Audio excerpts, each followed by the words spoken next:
Good morning, everybody. You all right? Coffee Conversations with Greg J is on and popping. Good morning, y'all. Thursday, 28th of January, 2021. I was noting in the news today, this is 35 years ago, the Challenger space shuttle blew up.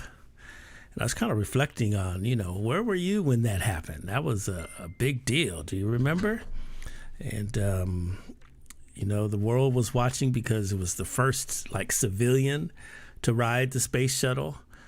There was a brother on there also, black astronaut, Ron McNair.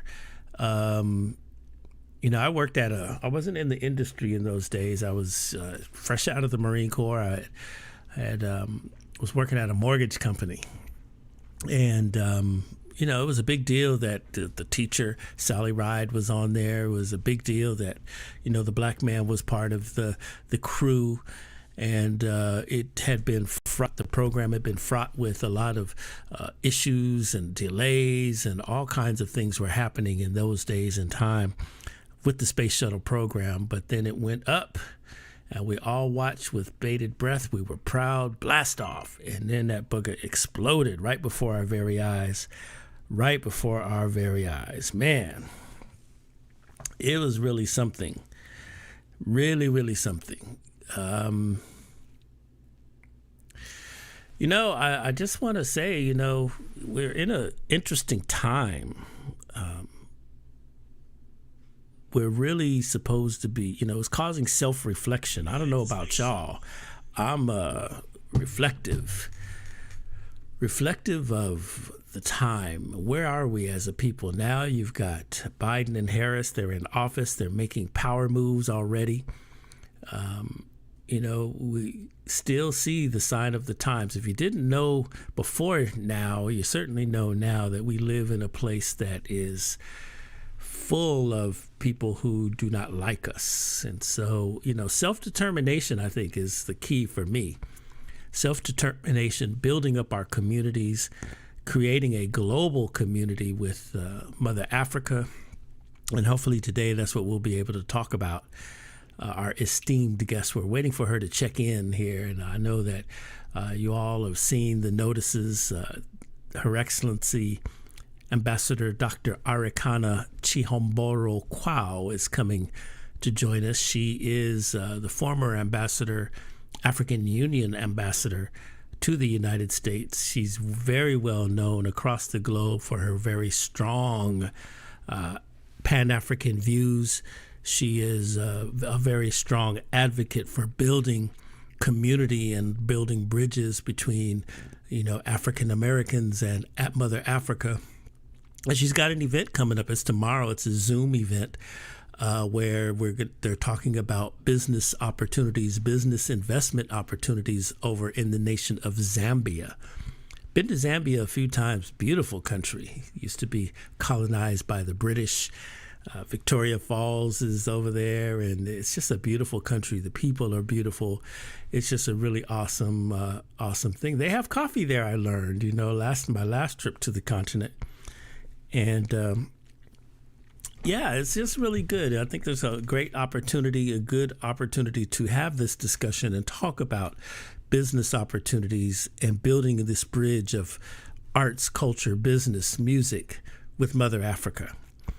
They're a little late getting in here. Let me just try to ring them up and see what's really going on in this day and time.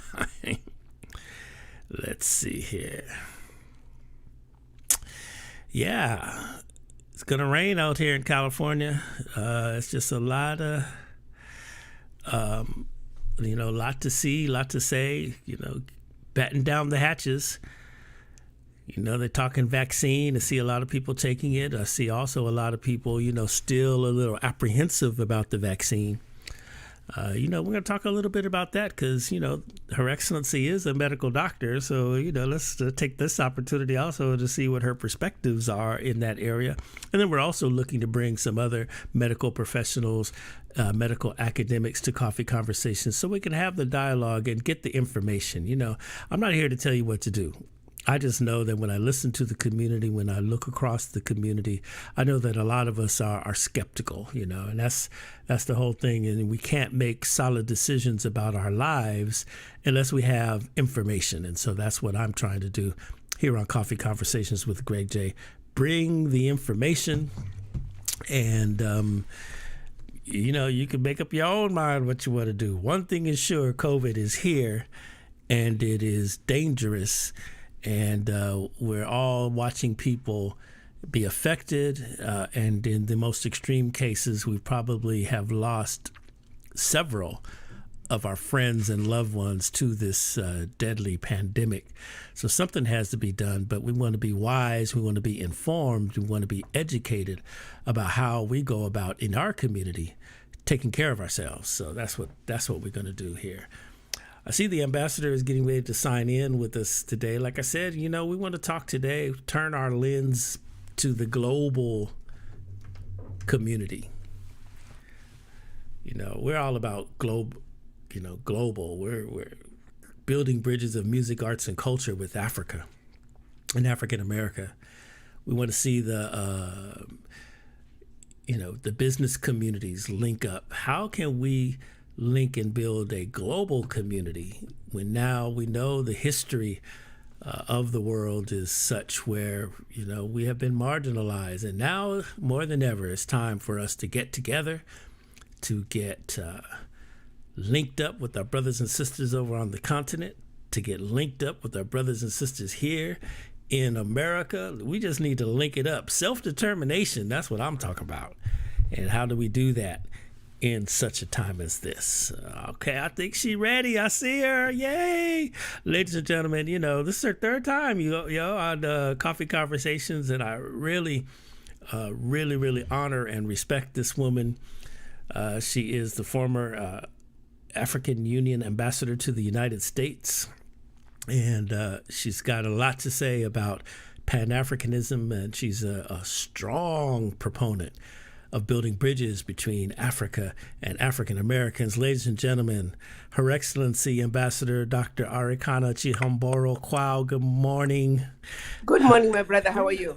Good, thank you. How are you today? I am doing very well, thank you. All right. How are you doing in this COVID environment? Your family safe? Everybody good? So far, so good, but I've lost a few friends, family members, and a few friends, personal friends, both in this country and in Africa as well. My condolences. We were just talking about it while we were waiting, how, we all have, probably have that story to tell. Before we get into the business at hand, I know you are a medical doctor, so I need to have one thing we've been doing here on Coffee Conversations with Greg J. So many people in the Black community are skeptical of the vaccine. And so while we're not trying to tell people what to do, we want our people to be informed. And so we've had a number of different perspectives on the show. And, what do you think? Is the vaccine safe for us or what? Because we don't trust the government. Well, let me say, speaking very broadly, and as a disclaimer, I may be a medical doctor, but I'm not a virologist. Okay. But I can say this so people can have a better understanding of what we are dealing with right now. The last pandemic was about 100 years ago. And it was known that in about another 100 years, we're going to have another pandemic. Not sure how and where it was all going to start, but it was anticipated. just like it's equally anticipated that in about another 100 years from now, there's going to be another pandemic. We won't know where and how it's going to come, but it's going to come. And how have we dealt with pandemics in the past?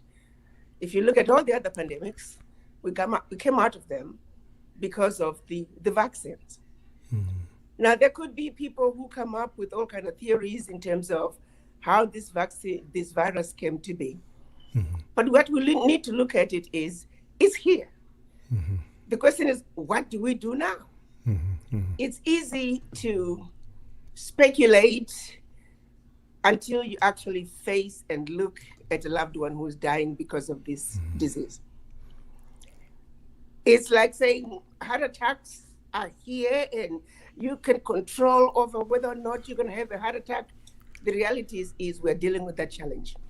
The difference between a heart attack or high blood pressure or diabetes with this COVID is that it is a new disease. We don't really know what to expect. What is the sequelae on an individual who has been infected by this disease? What's going to happen to them 5 years from now, 10 years from now? We still are grappling at straws trying to understand this disease, and only time is going to give us a full understanding and appreciation of this virus. So when we get to where it becomes another known disease that we can strategize and plan for. Right now, we don't. The first thing we can think of is to say, we need to address the issue of the immunity. So your immune system can be the best defense to protect you from this virus. I'm not saying other conversations shouldn't take place. Other conversations should take place. Citizens should continue to question. But I want people to have the basic understanding that this virus was coming. It was known it was coming. Every 100 years, there is a pandemic that's going to come.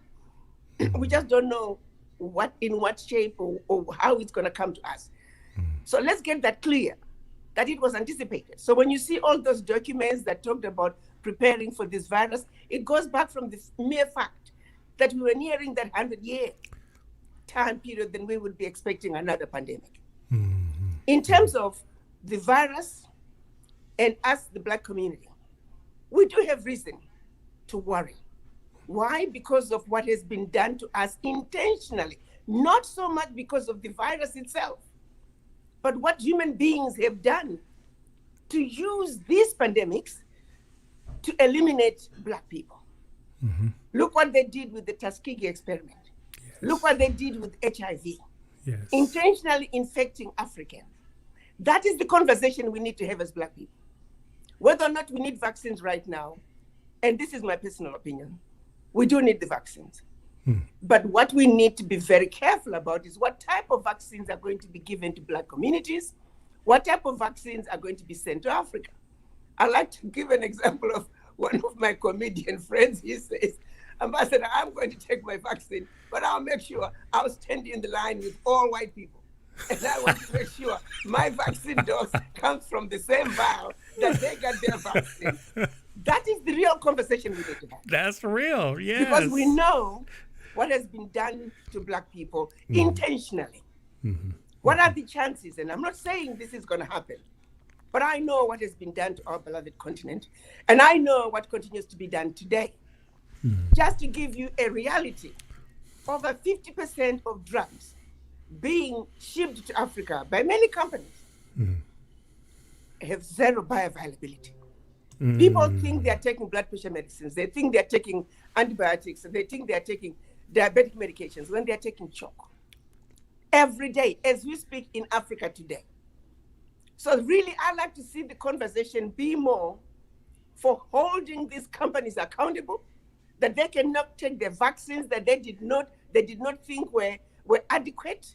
They do not take their vaccines that they felt were substandards. And those are the vaccines. Just give it time. Are going to end up in Africa. Are going to end up in the Caribbean. That is what we have to talk about and hold them accountable and let them know that we are keeping an eye on it. We are watching you. You're not going to continue to do what you have done to us in the past. That's the conversation I like to see. Whether or not we need the vaccine, looking at what I've seen, I'm not in practice currently, but talking to my colleagues who are dealing with this every day, Mm-hmm. It's a nightmare. It's a horror. It's not a horror that we can just talk out and hope we can wake up one day and poof, it's gone. Mm-hmm. It is here. So let's deal with it. Mm-hmm. Other conversations can continue, but we cannot deny the fact that this virus is here. And that's my opinion on that one. That's but right. that we should remain vigilant so we cannot be used as guinea pigs again. Yes.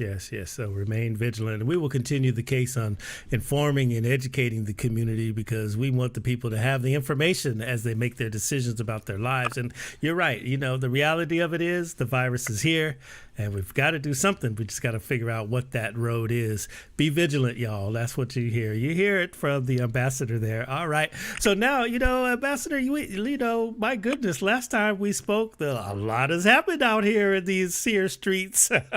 Yes, yes. We've had an election. We had, civil unrest. We had, insurrections on the Capitol, just a lot of stuff. And you know what the whole thing is in the Black community, if you did not feel that there was racism before, you certainly know that it is here now.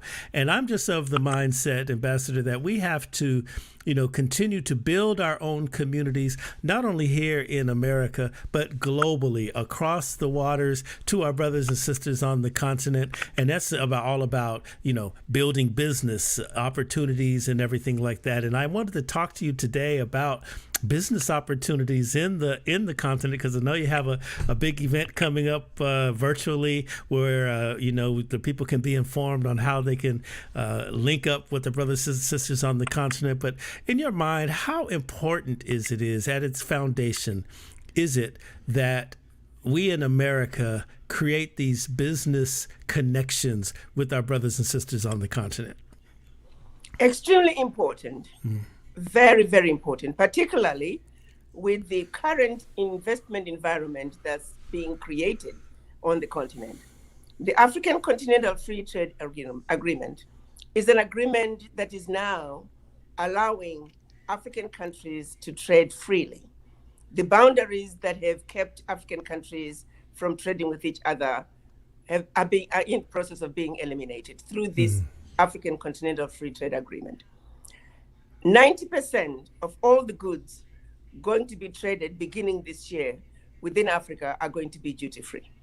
Oh, wow. You can imagine the kind of development, and the borders are being eliminated. A lot of tariff issues have been eliminated. A lot of border issues are in the process of being eliminated. How soon we can get to a point where the expected outcomes are going to be felt by everyone, I do not know. Where you can say you can get into your car in the morning and drive through the entire continent from Cape Town all the way to Cairo and not have to worry about the border issues just like we do in the United States. You can get out from New York and end up in Los Angeles. There are no borders. We are hoping for such an Africa. And that's what the African Continental Free Trade Area is doing. The African Continental Free Trade Area is saying, no more shall you need to register your company in 55 different countries to do business in Africa. You register yourself in one country and you can spread like wildfire. We are looking at an environment in Africa that is easy to do business, an environment that is welcoming. What's going to happen, which is what I want all Black people to understand, that Africa is where Black people must be in charge.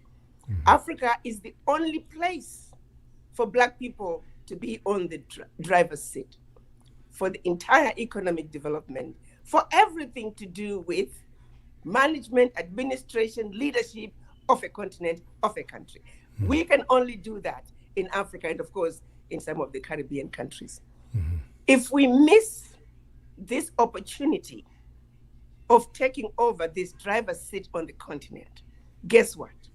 Those who have exploited us for centuries, we're only going to be opening the doors for them this time for a complete takeover. Let me make one thing clear to those who are listening today. As we speak today, the colonizers have never left Africa.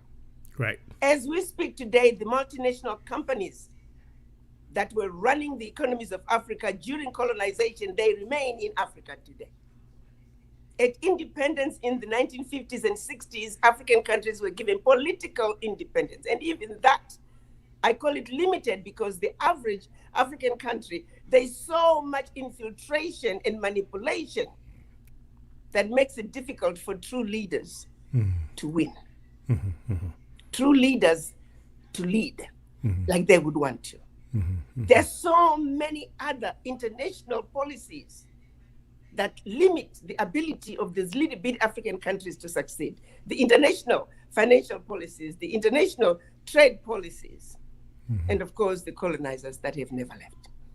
So those colonizers are the major employers in every African country.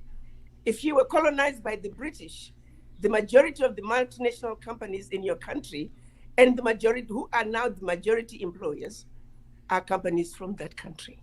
So if you were British, the majority are British companies. If you were colonized by the French, the majority are French companies. If you were Portuguese or Belgium, Germany, this is the situation that still exists to this day. People don't realize that. So as a leader, when 75% of your workforce is controlled by outsiders, who, when they get mad at you, they can move their company from Malawi to Botswana and take with them 100,000 workers. And when you move 100,000 workers, you are impacting the lives at a minimum of 500 people. Those are realistic threats that African leaders deal with. So I'm saying the Africa we have today is not prepared for the Black people to fully implement the African Continental Free Trade Area, to fully take advantage of the African Continental Free Trade Area. What is needed is the capacity, the expertise that is not in Africa. The continent today does not have enough capacity to build the Africa we want. So understand one thing, when we open Africa through the African Continental Free Trade Area, if something does not change, something significant, and that something should be the coming together of the children of Africa in the diaspora with their expertise, with their financial resources, guess who's going to take that seat? It's those who have exploited us. Yeah. They have the money, they have the intellectual capacity, they have the expertise to come in for a complete takeover. As a matter of fact, they have been waiting, ready to come and take over Africa. Yeah. The sad thing is the children of Africa, who are the inheritors and the owners of what is in Africa, are still fast asleep. So any of those that are listening, I want them to understand that this time is do or die. Yeah. If we do not organize, those who have sought to exploit us, they're going to quadruple their positions, and we are going to be reduced once again to be workers and consumers of what they own. And we will continue to own nothing. I think a powerful example of what you just described is in South Africa. So like downtown Johannesburg, once a thriving economic center on the continent. And then once apartheid was overthrown, all the big companies and that moved out of downtown. So a lot of those skyscrapers that you see in the metropolitan Johannesburg are empty now, full of like homeless people and all that they call it the CBD, the Central Business District, is really kind of a ghost town where it comes down to corporations and all of that, because the oppressors, when they got out of there, they took their businesses and moved. And like you said, now you're left with thousands of people just kind of milling about. They didn't educate the people. I mean, it's just a lot. There's a lot of ramifications. When but I like your example, my brother. And this is where you and I come in. Let's take over that building. Let's organize. Let's rebuild the downtown. Why do we need them to build the downtown? That's goodbye. Right. Yeah, that's right. They moved, goodbye. But we need to organize and strategize and continue Johannesburg City like it was. Why aren't we doing it? It goes back to the mind. Because we're programmed to wait for the white man to do it for us. That downtown is not going to recover until the white man decides it's going to recover. You know what I'm talking about, right. My brother. That's true. So whose problem is that? It's you and I, my brother.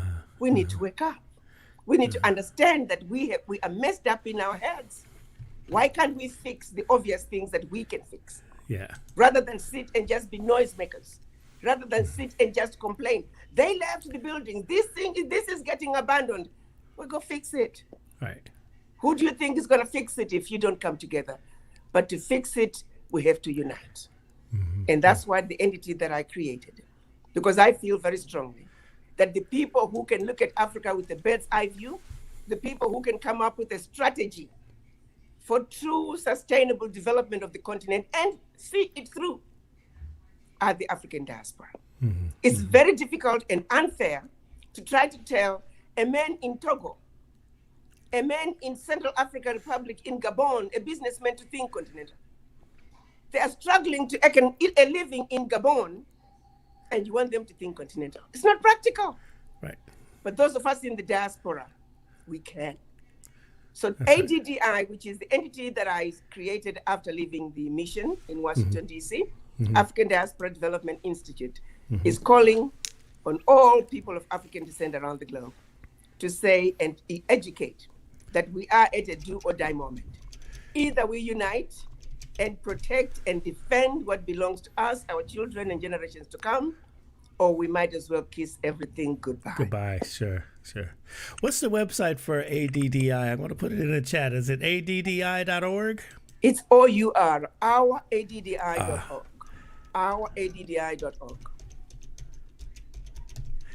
All right, y'all. I'm putting that in the chat so you can find out all about that great organization. I'm trying to get in the organization and work closer with you there, Ambassador. You know, I'm ready to rock and roll. Well, let me tell you, we need people like you and your voices, because your voices are going to amplify the message. The diaspora are not doing what they need to do, not because they don't want to, but because they do not know. Quite often, we don't even realize that first and foremost, our biggest challenge is our mind. Our biggest ailment, our biggest disease that we are in the intensive care with is our mind.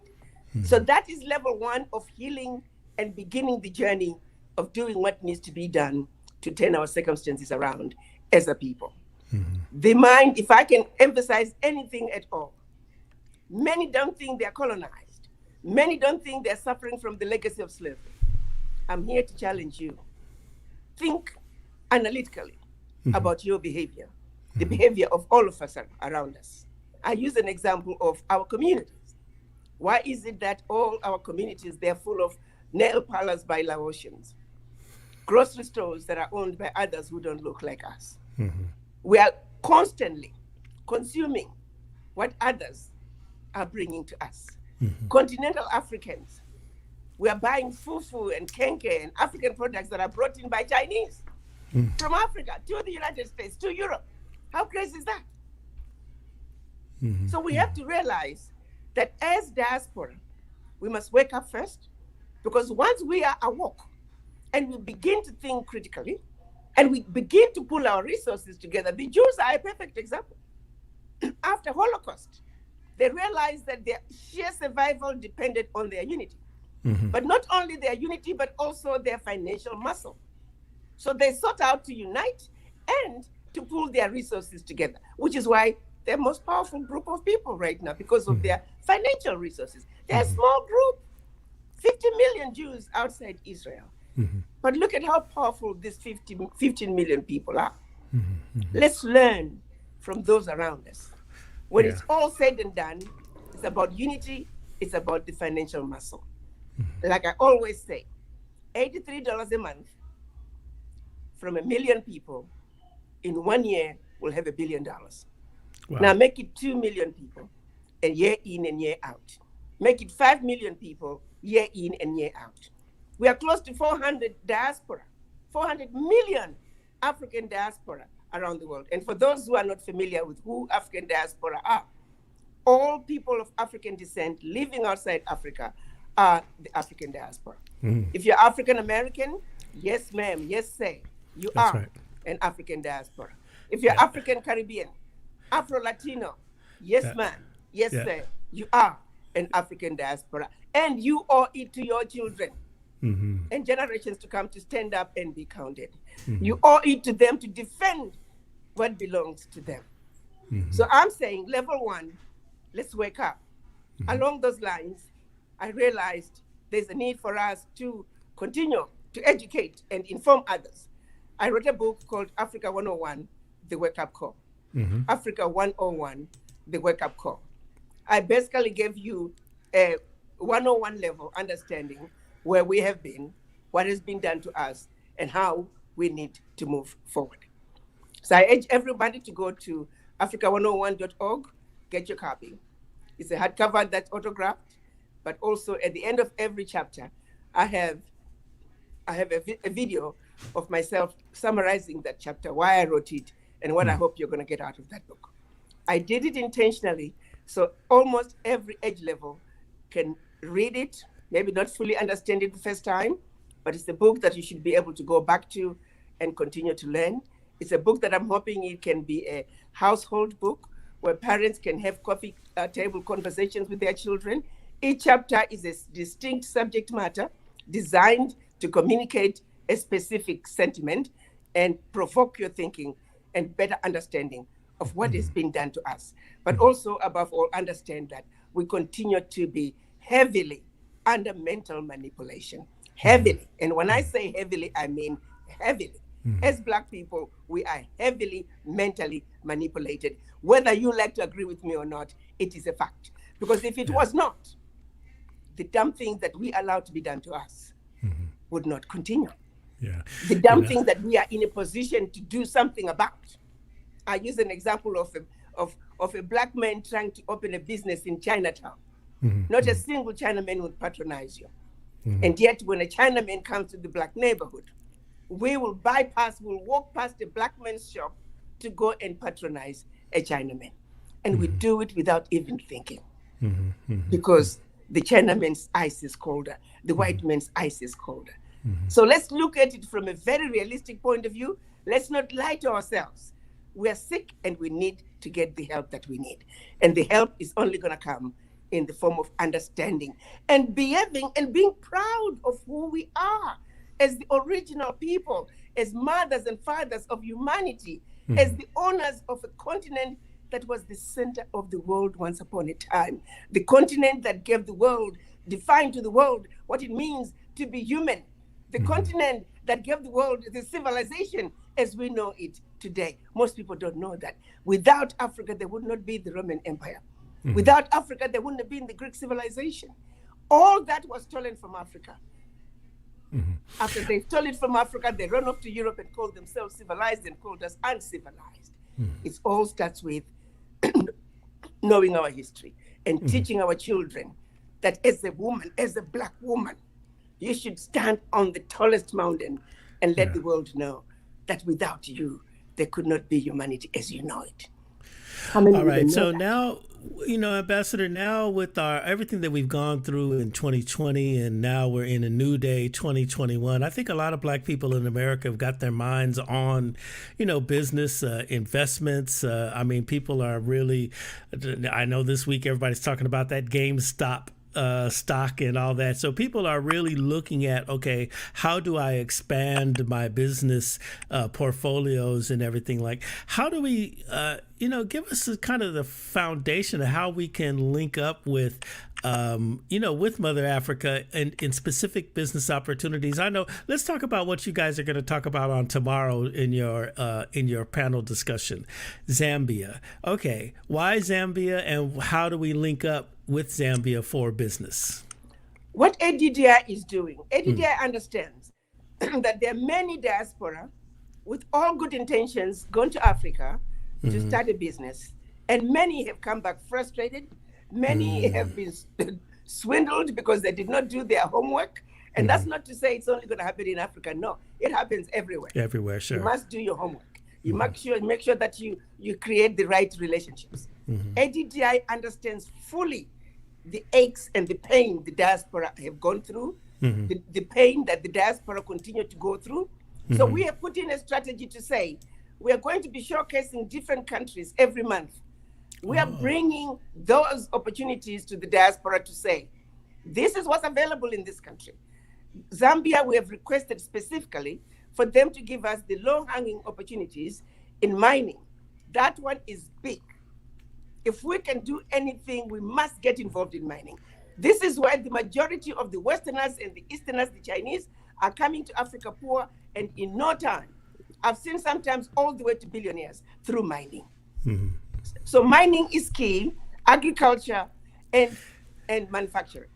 Okay, so wait a minute. So like a lot of us listening to this, we're in the city now. So you know, why mining? I mean, we got to get down to the nuts and bolts of it. I mean, goodness. Look, I live in the city. I don't know anything about mining. I don't know, but the thing is, you don't even have to go and mine it, because right now they have very sophisticated mining equipment. You own a mine, and the beauty of the African diaspora is that every time we go into a country, we're making sure that we are led by locals in the diaspora from that country. ADDI is going to have an office before we allow any diaspora to embark on an investment in an African country. We're going to make sure there's an ADDI office that's going to be manned by, at a minimum, somebody from the diaspora, and who's not from that country, somebody from the diaspora from that country, and a local person. And we will be partnering with a private company in that country, and of course, we will have the green light from the government. Yes. We will not tolerate corruption in any way, shape, or form. We are going to make sure that those diaspora who invest in businesses introduced to them by ADDI are fully protected. We will make sure that whatever needs to be done to protect this environment, this investment, and this investment is also going to be a special purpose vehicle that has a board that is made up of the diaspora. And we would encourage that those people who are going to invest in this, say, $1 million for this mining investment, they have at least a couple of people that are ready to move to that country to be part of the management team. All those details are being worked out by our trade and investment team and our legal team. But we are saying there has to be some way that we can protect the diaspora. On a personal level, I would not want to get involved in anything that I encourage people to go to a particular country and they lose their money. That I will avoid it at any cost. Now, there may be situations that I cannot help it, but to the best of my abilities, if let's say after the event tomorrow, there are opportunities that some people are interested in, the first thing is to open an office in Zambia. We are supposed to have had an office in Zambia already. If it went for COVID, we're supposed to be in 6 countries as we speak by now. But COVID had slowed down everything. Yes. But as soon as we can travel, we will be starting to open ADDI offices in Africa. And that's the office that any company that is going to do business in Africa, they have to go through ADDI in order to make sure that they are protected. Yeah. We have done another similar invest in Tanzania. We actually have a list of tenders that the government has classified as international. We are working with a local company, and we are hoping that we can get as many diaspora companies to unite and participate in the tender process. In the meantime, there are other low-hanging fruits opportunities that, again, we're hoping we can begin to organize the diaspora. We have a trade and investment team that's analyzing these opportunities and packaging them. We are hoping beginning March, twice a month, we'll have an offering of investment opportunity in Africa that diaspora can create their own investment clubs, depending on what that particular opportunity is calling for. I have one opportunity right now, simple investment, 75,000, a group of cotton growing farmers. And this entity can be grown into something big, growing cotton. Zimbabwean cotton is one of the best. So we bring those opportunities and say, those who are interested, those people will be happy to fly them down, will be happy to let the diaspora go and look at meet with the farmers. These are professionals.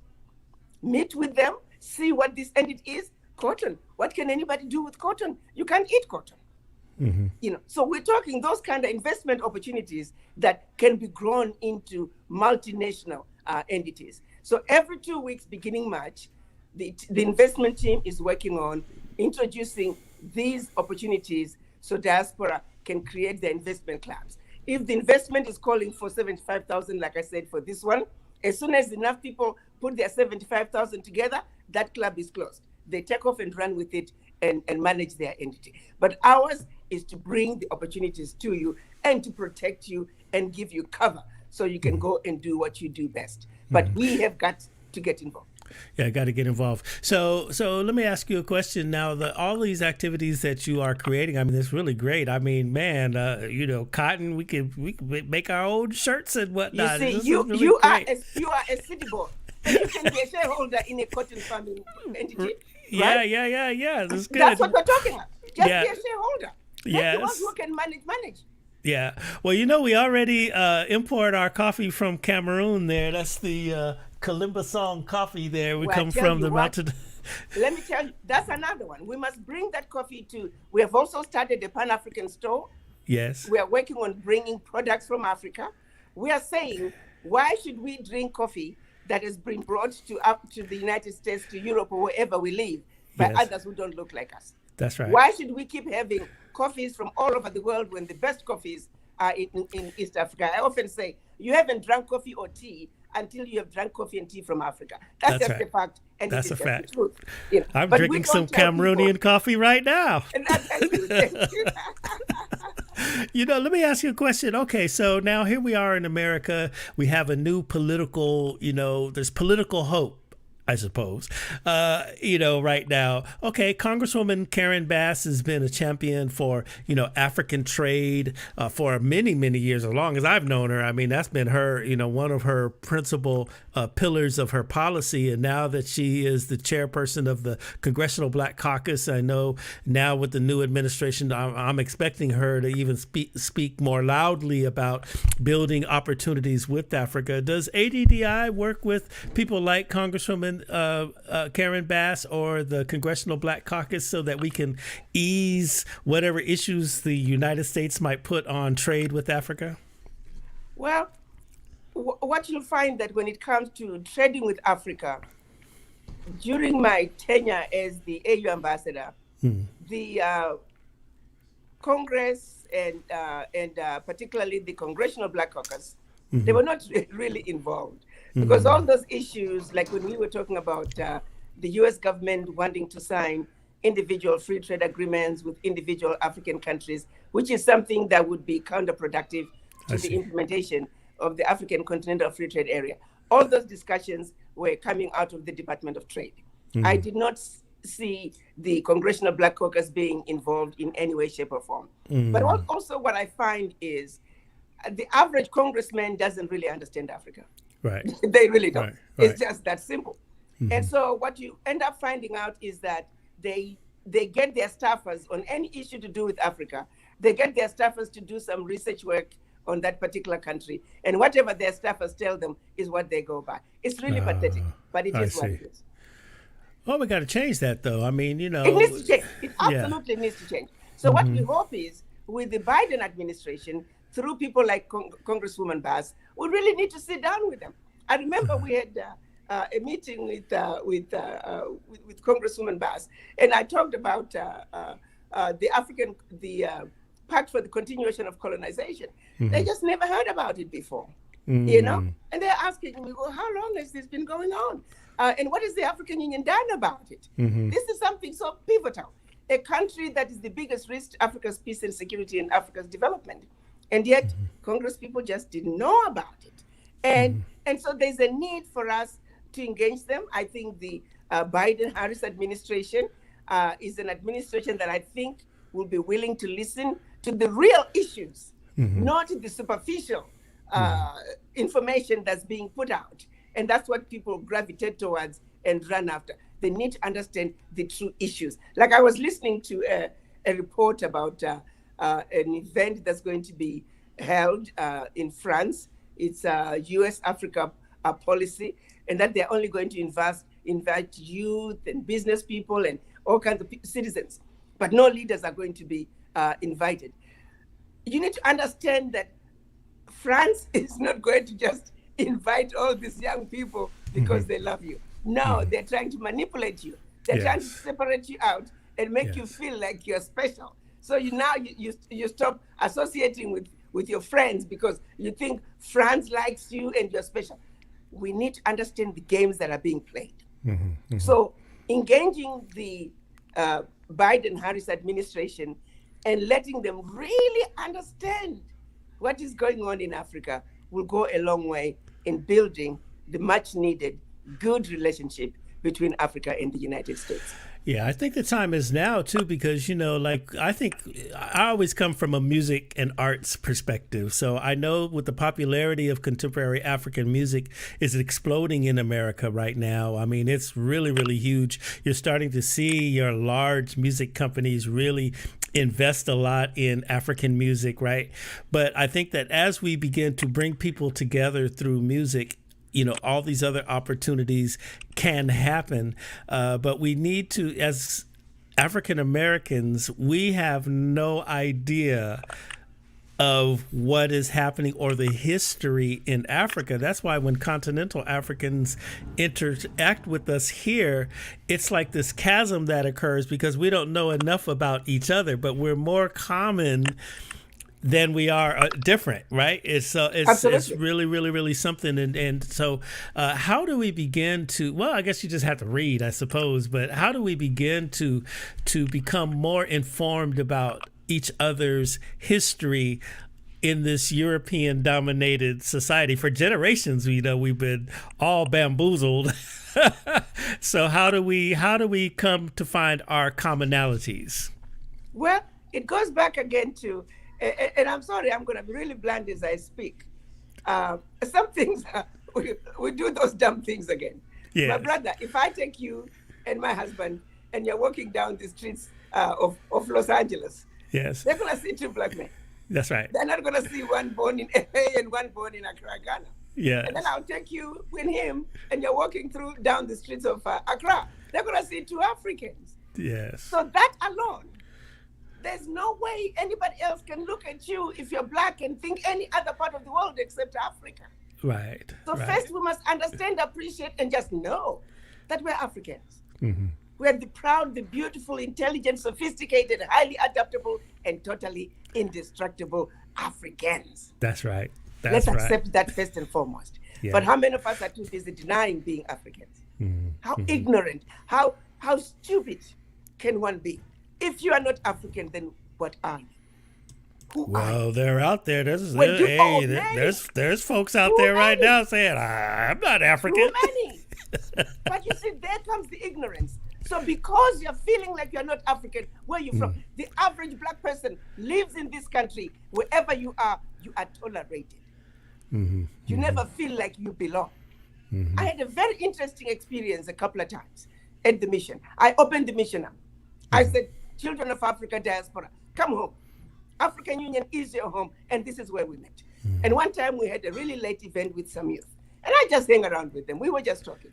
About 11 p.m., this young man came to me, and he said, Ambassador, I was born in this country, but I've never been anywhere where I felt like I belonged until I came to the African Union mission. That was profound. Mm-hmm. That was profound.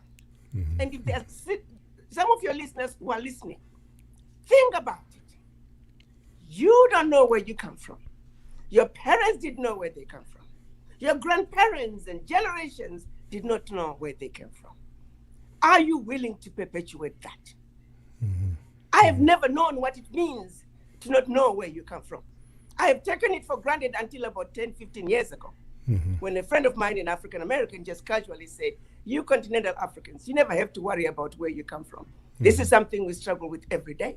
Every day. And for a split second, I asked myself, what did it feel like to not know where you come from?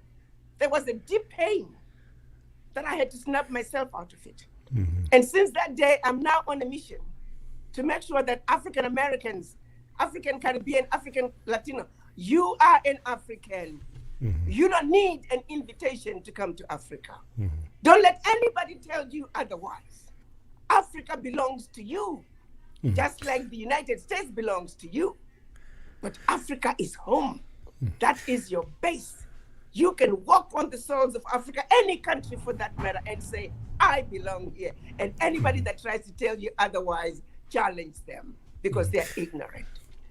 Well, I organize trips, pre-COVID, organized trips we go every year to South Africa for the Cape Town Jazz Festival. And I must tell you that when I bring my groups over, when we hit that airport, we come out of customs in Johannesburg, and you see the thousands of everybody looks like us. When I look at my travelers' faces, I mean, some are crying, they're just overwhelmed by, the fact that they're home. Yes, they're home. right. You've arrived. Yes, There is something anchoring about that. There is something anchoring when you know where you come from. And every descendant of the formerly enslaved deserves that. Whether you may never whether you set foot in Africa or not, but knowing that you're welcome, knowing that you can wake up one morning and say, you know what, I'm going home, and you can go to Africa. That is anchoring, and that is the healing that is needed for the descendants of the formerly enslaved. So I'm on a mission on that one, my brother. Yeah, it's interesting. I'm on a mission. The story I love to tell is, so I took my honey on one of my tours, right? And so we're in the airport, and you're looking out for your people because we've just landed after flying for almost 2 days to get down there. And I kind of look around and I don't see her, but then when I see her, she's got this but this pensive look on her face, and I go, "What happened? What's the matter?" She said, when the passport guy stamped her passport, he said, "Welcome home," and it just blew her mind, right? Exactly. Yeah. So, and that's the way it should be. Yes. That's the way it should be. And you should go to Africa knowing you're going home. Yes. Plain and simple. So if we can get anything that can begin the journey of healing, is us accepting that we're Africans, descendants of the formerly enslaved, accepting that they're Africans. And you notice I keep saying descendants of the formerly enslaved. Nobody was ever a slave. Somebody chose to enslave them. Yes. They were never slaves, but somebody chose to enslave them. So let's be clear about that. Those were thugs. Those were criminals who chose to enslave others. If we can accept Africa as home, it is the beginning of the journey to true healing. Which brings me to another point. 2019, the president of Ghana called it the Year of Return. Year of Return, and many of you answered that call. Over 1 million of you are supposed to have visited Ghana. Now he is talking about beyond the Year of Return. He has reached out to the kingdom of, I believe it's Obakase, which is where Cape Coast City is. Cape Coast, for those who are not familiar with Ghana, is where one of the two main ports were slaves who were pulled out of West Africa. Those who came to North America, they were shipped out of Cape Coast dungeon. They call them castles, but it's a port. And those who were shipped to the Caribbean and South America, they left out of Elmina castles. The president has asked that kingdom to see to having a city built, which is now going to be called the City of Return. The kingdom has subsequently reached out to ADDI, and they're asking us to partner with the city of Cape Coast to realize the City of Return. The kingdom is willing to give us 5,000 acres of land to begin with, and we can have more as we need it. Now, you are talking real healing. When we can stand, the descendants of the formerly enslaved can stand on the soil right by the Cape Coast dungeons and look across the Atlantic and look at the slavers and say, you may have won for over 400 years, but ultimately we are the victors. We are back home. Now you're talking about healing, true healing of a people, something that should have been done centuries ago. African leaders, they have to own this one. Not just the current leaders, but all leaders since independence. We should have done something about the children of Africa that are lost in the wilderness. We must do something. A Jew may never set foot in Israel, but they know they're Jewish and that Israel is always open for them. The German Americans, Italian Americans, the Irish Americans, Chinese Americans, Indian Americans, Mexican Americans, they know where home is. We need to fix this wrong once and for all. And we are going to hold African leaders accountable. They need to push this issue as a matter of urgency. Dual citizenship for the descendants of the formerly enslaved. This issue needs to be dealt with, and it needs to be dealt with as expeditiously as possible. This is something that ADDI is also going to be pushed. It must be done. It is the healing that is needed, and it is the healing that's going to begin the journey to true relief and healing of freeing ourselves of the legacy of slavery and the legacy of colonization. That must be done. You know, I was reading an article yesterday. I think it was the Wall Street Journal or New York Times, or anyway, one of the major, publications, and they were talking about, China, and China is now poised to be the strongest economy in the world as the dollar, the United States is no longer the big cheese in the world. There might be second place, but China is certainly emerging. And I do know that China is aggressively expanding their footprint, on the continent of Africa. Talk a little bit about that, and how can we, how does that affect our brothers and sisters in the various nations of Africa? Because it seems to me like China is coming with helping build infrastructure where if the United States is over there, they're coming over there with weapons of war. But how does China influence African geopolitics nowadays? Well, China realized that they were being left out when it comes to the scramble for Africa, which, by the way, has never ended. Mm-hmm. And so African countries have always had problems sourcing funding. Mm-hmm. If to get funding from the Western world, African countries are made to jump through hoops. Well, then I think China saw an opening.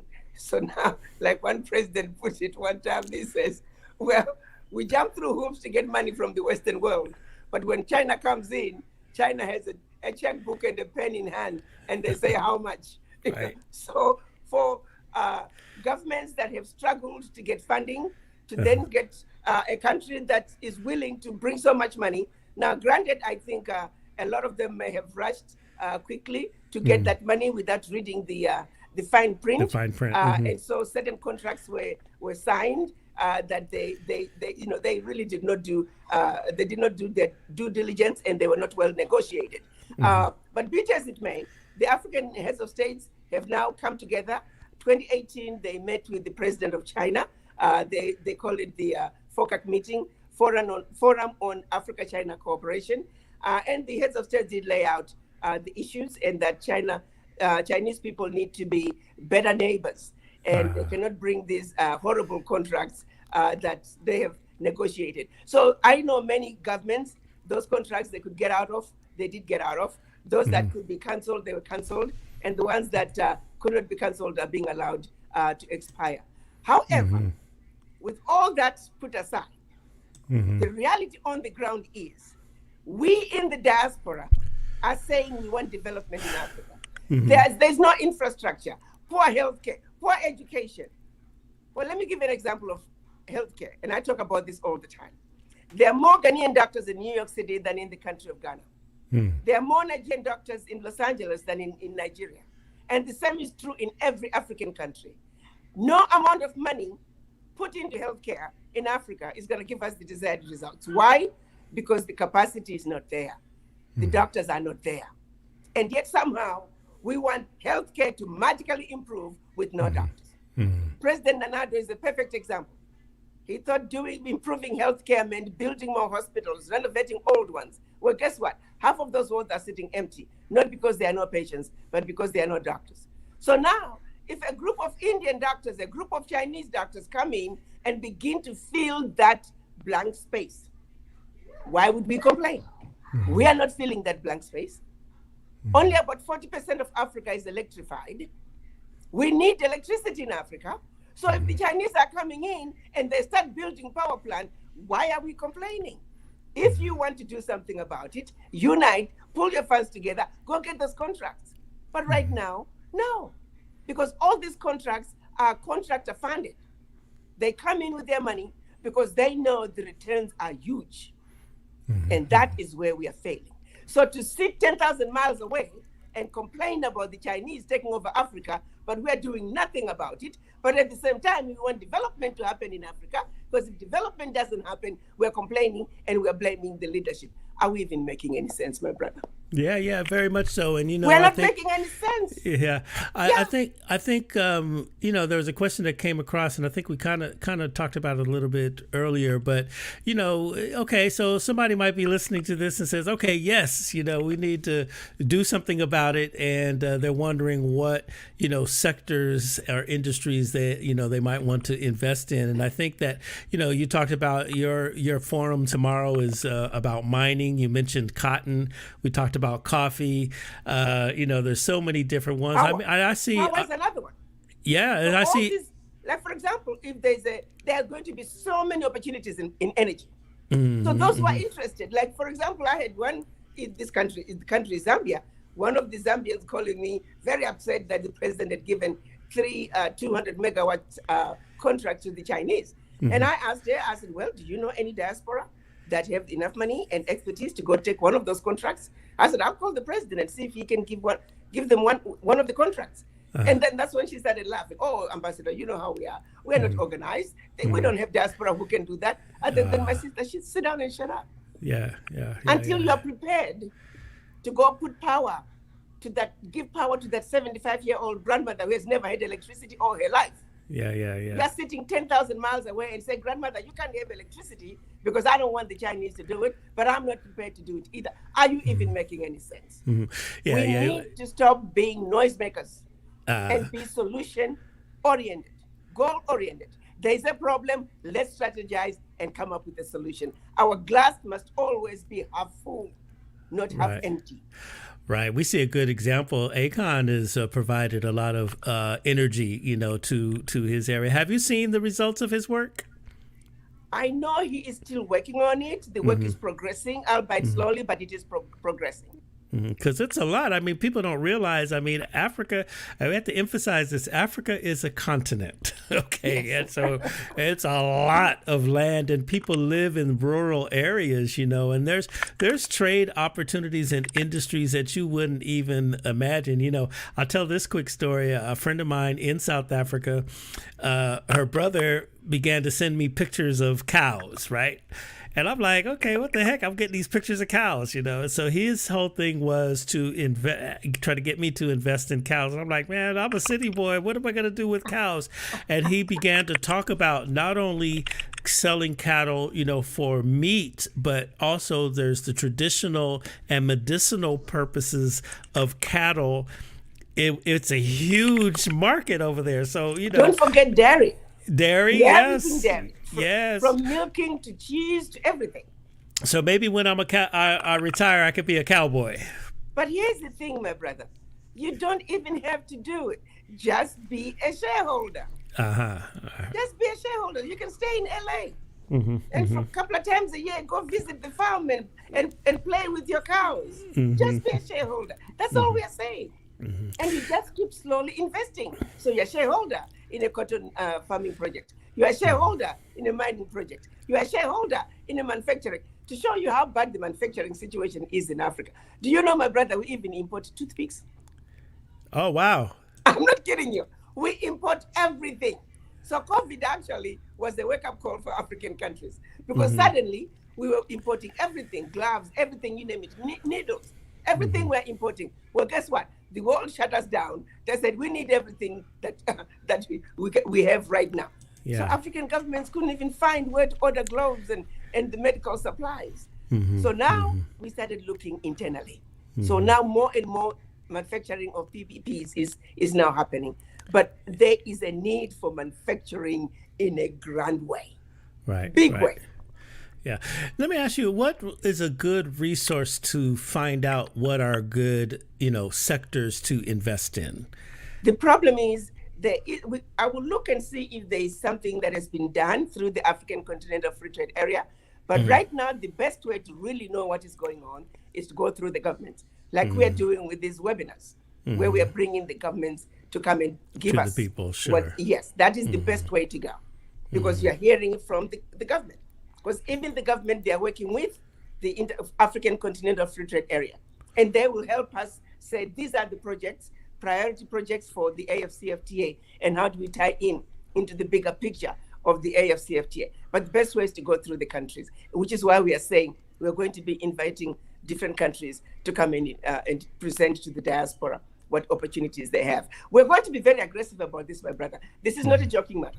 Yeah. We are going to have ADDI offices in every country, and whatever diaspora decide to get involved in, we'll make sure we're going to guard the investment like a hawk.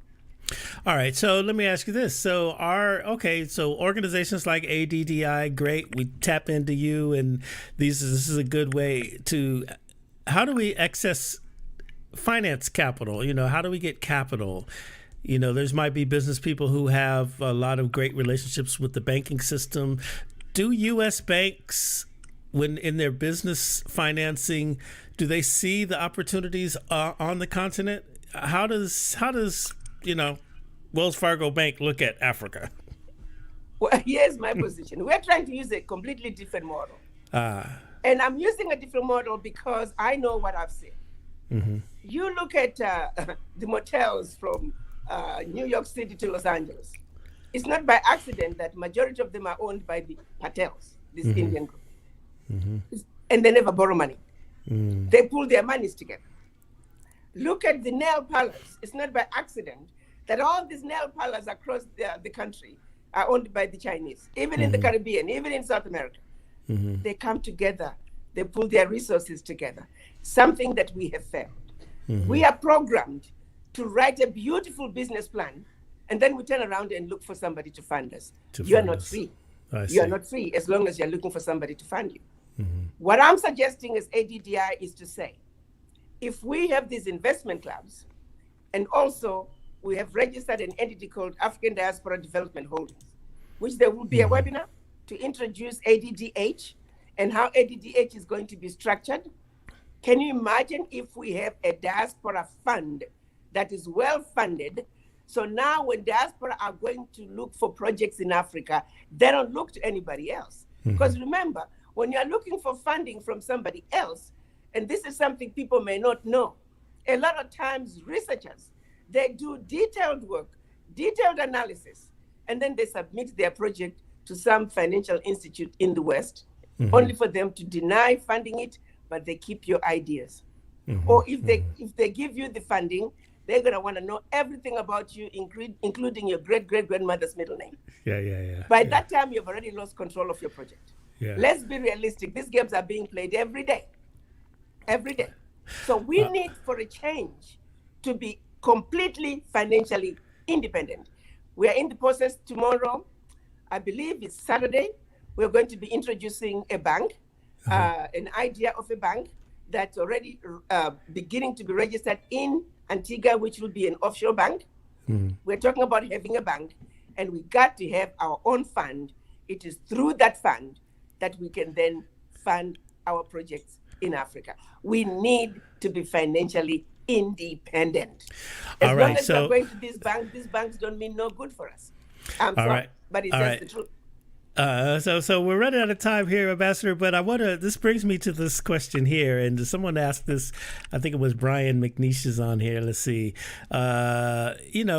Okay, what about, to have these pulling our money together requires unity, right? Yes. How do we do a better job of unifying, not only on the continent, but here in the community? Because, man, we can sometimes be our own worst enemy. Well, this particular situation is calling for us to go outside our communities. And I'm glad you should say that. My husband used to say, my wife, you can't even unite the people in your own village. What makes you think the diaspora around the world, you can unite them? And all I can say is, I believe in what we can do. I know we are very capable people. A journey of 10,000 miles starts with the first step. I'm not going to worry about step number 9,999. I'm going to worry about step number 2 while I'm stepping on step number 1. And when I'm getting to 2, I start worrying about and strategizing about step number 3. I am fearless. I believe that we can. What we need is knowledge, information, and understanding of what has been done to us. I do know that when I exit this world, 20 years from now, when my granddaughter comes to me and say, grandmother, there were problems with the black race, what did you do? They made you AU ambassador to the United States. What did you do? They're going to ask me, grandmother, there were problems in Africa. What did you do? I want to be able to sit down and say, granddaughter, grandson, together with my brothers and sisters, we united. We came together. We pulled our financial resources together. We pulled our intellectual resources together. And this is what we have done. While the mission is not yet complete, this is where we are living. And this is where you need to unite with your brothers and sisters. And this is where you need to pick up and continue this struggle. Others have done it. Let's look at history. Let's share with them the Jewish experience. Let's share with them the experiences of other groups of people who were left with nothing, but they picked up the pieces. Look at the Japanese. They picked up the pieces. So can we. All right. Education, education, and education. That's why Africa101.org. Get your copy. Begin the journey to true self-healing and self-discovery. All right, Africa101.org. Get the book. It is fascinating, I will say that. And then let me see, tomorrow, we're going to be talking to some folks from Zambia to talk about identify opportunities of investment. So tell us a little bit about that as we go. And I think I'm going to put the link up where you all can register back in. It's in the chat somewhere. Oh, here it is right here.